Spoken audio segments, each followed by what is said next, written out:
Gig apps don't all work the same, and the biggest difference between them is whether they offer steady demand, higher paying tasks, or flexible but inconsistent work.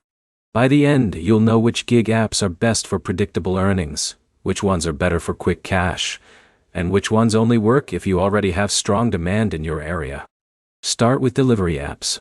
Apps like DoorDash, Uber Eats, and Instacart focus on fast, local delivery work. They usually have the most consistent order volume because people order food and groceries daily. That makes them easier for beginners to start with compared to other gig platforms. Now look at task-based apps.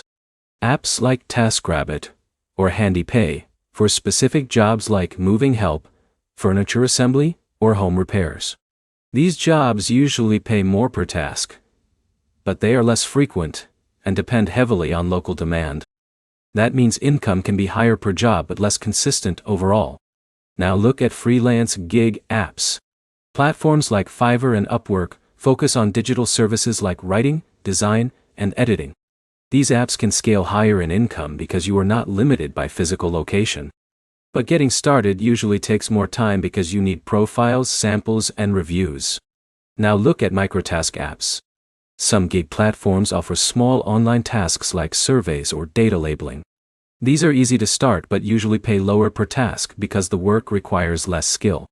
They are better for spare time income rather than primary earnings. Now look at availability. Not all gig apps are equally strong in every city. Some locations have strong food delivery demand, but weak task-based demand. That means your local market matters more than the app itself.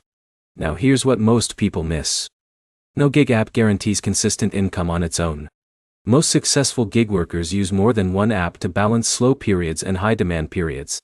Relying on a single platform usually leads to unstable earnings. Now the simple breakdown. Delivery apps give the most consistent entry-level work. Task apps offer higher pay per job, but less frequency. Freelance apps offer the highest long-term potential, but require setup time. Now, the takeaway. The best gig app is not the same for everyone. It depends on whether you want fast access to work, higher-paying tasks, or long-term digital income. Most people end up combining multiple apps to stabilize their earnings. Next step.